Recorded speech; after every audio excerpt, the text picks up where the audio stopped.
Do you know what this makes me think, right? This is like seeing your wife with somebody else. Club captain and a role model for youngsters in how he conducts himself. And I think he's probably one of the most well-liked footballers in the Premier League. Lequel de ces maillots va le plus avec Heung-min-Son, FC Barcelone? C'est un, en tout cas, vous connaissez, c'est d'abord le plus beau maillot. Quoi? Mais ça c'est Son. Incroyable les gars, Hansi Flick serait intéressé par la signature de Son l'été prochain, à l'expiration de son contrat avec Tottenham. C'est juste incroyable les gars, mais moi je vous dis, je suis pour que ce monsieur vienne jouer pour l'équipe. C'est juste incroyable de se dire qu'on pourrait avoir ce mec. Il n'a pas de problème avec quelqu'un, il est là seulement et c'est un grand joueur les gars. Dites-moi en commentaire ce que vous pensez de l'arrivée de Son si il vient l'été prochain. Heung-min-Son no Barcelona, mas que porra de história é essa que tá todo mundo comentando? O que tá acontecendo? Quiere a Heung-min-Son. Y pues el coreano más mexicano termina contrato el 2025, así que podría llegar. Heung-min-Son llegaría al Barcelona. Principalmente Heung-min-Son, ya que juega por la banda izquierda. Na kungiyar kwallon kafa ta Tottenham, wato Son sakamakon shekararsa sun ja inda dan wasa ce da kungiyar kwallon kafa ta FC Barcelona hali yanzu. 손흥민의 바르셀로나행 가능성에 대한 기사들이 유럽에서도 뜨거운 주제냐고 묻는다면 대답은 예스입니다. 스페인어, 프랑스어, 영어 다양한 언어로 해당 소식을 다루는 팬과 크리에이터들이 속출하고 있고 대부분의 축구 팬들에겐 분명 흥미로운 주제가 되었습니다. 축구계의 이적설은 흔한 풍경이지만 그동안 손흥민의 이적설은 한국에서만 강한 주목을 받아왔습니다. 레비가 토트넘 역사상 최고 수익의 회계 연도를 매년 갱신하던 황금빛 시대의 가장 확실한 캐시카우가 손흥민이었다는 것을 모두가 알고 있었고 레비와의 협상을 통해 그를 데려갈 수 있는 클럽은 전 세계에 없다는 것을 축구의 축자를 아는 코어 유럽 팬들은 모두 알고 있었기 때문입니다. 경제학 지식까지도 아니고 클럽이 기업임을 아는 최소한의 인지 능력이 있는 유럽 팬들은 토트넘 손흥민이 왜 오래도록 영입 불가 선수였는지 알고 있지만 오히려 한국에선 선수의 가치를 모욕하고 데려갈 팀이 없어서 그랬다는 지성이 괴멸된 언어가 보이는 것은 폭소가 터질 만한 장면입니다. 손흥민 이름을 빼고 그냥 PL 득점왕 타이틀 하나만 주시하면 10년간 그를 원할 만한 팀이 연계였다는 게 상식선에서 다뤄질 주제일까요? 오퍼가 없었다도 그를 모욕하기 위해 자주 사용되는 댓글이지만 클럽이 오퍼를 하면 다음 날 홈페이지에 우리가 얼마에 오퍼를 했다고 대문짝만하게 전시를 할까요? 대부분의 오퍼들은 이적이 종료된 이후에 에이전트의 고백을 통해 사실이 확인되고 그 외의 것들이 사실이었는지 클럽들이 직접 확인해주진 않습니다. 특정 선수가 받은 오퍼들은 기사를 통해 대부분의 사람들이 진실로 확신하지만 사실 그 가운데 진짜를 구분할 능력은 우리들에겐 없습니다. 우리도 그 기자들도 구단의 직원이 아니기 때문입니다. 하물며 보스만 룰을 한 번도 경험하지 않은 토트넘 손흥민에겐 타 팀들이 직접 오퍼하는 것은 위법입니다. 레비에게 손흥민의 축구보다 손흥민이 업은 시장이 더 큰 가치였다는 것 또한 딱히 비밀도 아닙니다.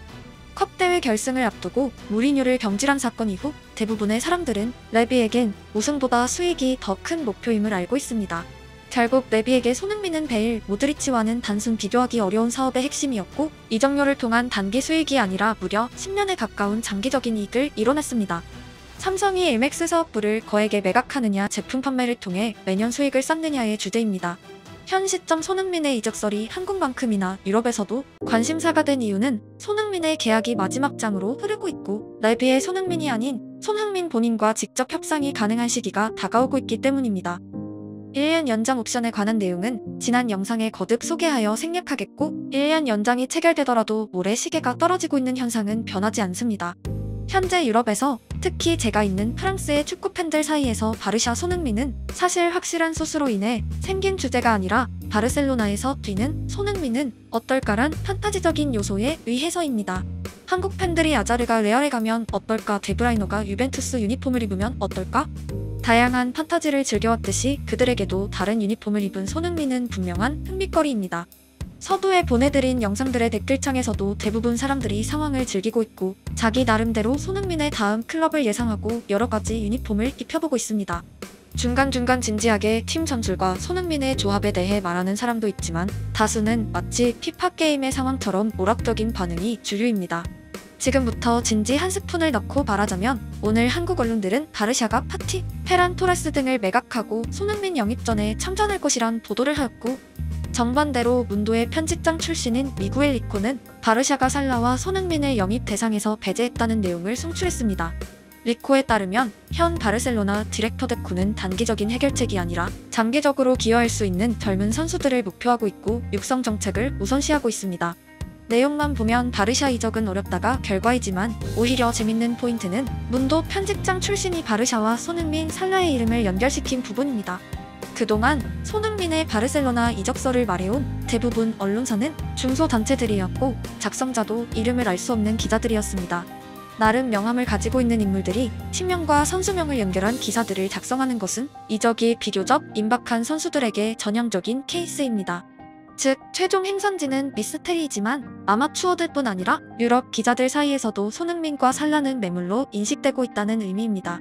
다시 진지하게 접근하자면 바르셀로나가 현실적으로 손흥민을 영입하기 힘든 최대 이유는 자금난 때문이고 그의 주급을 감당할 여력이 안 됩니다. 레반도프스키가 자진해서 연봉 삭감을 말할 정도로 바르샤는 어려운 상황이고, 가능한 유일한 시나리오는 손흥민이 연봉 삭감을 하더라도 반드시 바르샤에 가겠다는 의지를 보이는 경우입니다. 자금난에 빠진 클럽과 유럽 전체에서 지갑을 여는 자국 팬들을 홈 경기장으로 집결시키는 부분에선 수위인 선수, 그리고 토트넘이 그동안 받아온 한국 기업들의 스폰서, 상업적인 관점에선 어떤 주제인지 누구나 쉽게 이해 가실 것입니다. 축구적인 관점으로 접근하자면 손흥민 입장에서 바르샤가 최적의 팀일까라는 질문이 남습니다. 올 시즌 야말과 파피냐의 양쪽 윙어들은 라리가를 말 그대로 폭격하고 있습니다. 바르샤는 리그 순위는 1위, 득점도 43골로 1위에 올라있고 2위 레아의 득점은 30골입니다. 즉, 바르샤는 현 시점 전 세계에서 가장 윙어 자원으론 배부른 클럽 중 하나입니다. 야말은 현 시점 세계 최고의 선수는 아닙니다. 하지만 2007년생 가운데 최고가 누구냐고 묻는다면 라리가를 보시는 분 대부분은 야말이라 대답할 것입니다. 하나의 트로피가 아니라 장기적 패권을 원하는 바르샤에서 손흥민뿐 아니라 전세계 어느 레프트 윙어가 가더라도 야말 위에 자리하긴 어렵습니다. 야말이 부진한 날조차 바르샤 팬들은 경험치를 먹인 경기로 인식하고 있고, 그들에게 축구란 올해뿐 아니라 죽을 때까지 이어지는 장기 레이스입니다. 결국 윙어가 다른 포지션에 비해 상대적으로 부족한 팀들 모두를 제치고 손흥민 본인이 주급 삭감을 감수하더라도 클럽을 원하기 위해선 어린 시절의 꿈같은 주제와 연결되어야 하지만, 아시다시피 손흥민의 드림클럽은 오히려 그들의 라이벌 클럽이었습니다. 요약하면 1년 절반의 경기에만 출전시켜도 상업적으론 주급을 넘어서는 이익이 분명한 손흥민의 가치는 전세계 대부분의 팀들에게 마다하기 힘든 캐시 그 자체이고, 축구라는 관점에서 오히려 선수가 더 계산과 고민이 필요한 상태입니다. 클럽이 오직 상업적인 관점에서 자신을 원하는지 수익은 덤이고, 실체는 그의 양발과 스피드를 원한다는 구분 또한 중요합니다. 우승 경쟁을 하고 있지만 윙어가 비교적 취약하며 자금 상황도 충분치 않은 팀들의 명단은 굳이 언급하지 않겠지만, 이 역시 유럽 축구를 보시는 분들 대부분은 실루엣이 보일 것입니다. 손흥민의 에이전트가 주시하는 부분도 위의 내용과 크게 다르진 않을 것이고, 선수 입장에선 이후의 거취보다 올 시즌의 성적에만 주력하고 있을 것입니다. 다른 유니폼을 입은 손흥민을 궁금해하는 유럽인들을 바라보며 든 생각은, 축구란 역시 판타지란 요소가 흥행의 절대적인 이유 중 하나라는 것입니다. 거대한 깃발과 유니폼, 만질 수 없는 것들에 극도의 상징성을 담아냈고, 선수들의 이름에도 로열티를 생성해내 미지의 세계관을 만들어냈습니다.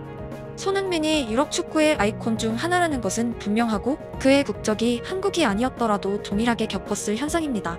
통산 득점과 어시스트가 100개가 넘어간 득점왕 타이틀을 가진 선수가 FA로 등장하는 것은 누구에게나 즐거운 상상력을 자극합니다. 오히려 그의 국적이 한국이기에 다소 모욕적인 말들이 국내에서 생성되는 것에 유감이고, 그의 이름이 소나르도였다면 적어도 축구팬이라 자칭하는 한국인 가운데 축구로 그를 모욕하는 사람은 지금의 10분의 1이었을 것입니다. 유명인을 향한 시기와 질투 혹은 혐오, 인터넷 세계에서 이름을 숨기고 표출하는 병적인 응어리들은 사회적 현상이고 정신건강의학과 관련한 주제라서 다루기 쉽지 않지만, 적어도 응원의 본질을 아는 분들이 제 채널에 많은 점에 감사합니다. 저 또한 제가 좋아하는 선수들의 모든 경기를 응원하고, 좋아하지 않는 선수들마저도 축구를 통해 인생의 행복을 잔뜩 누리길 응원합니다.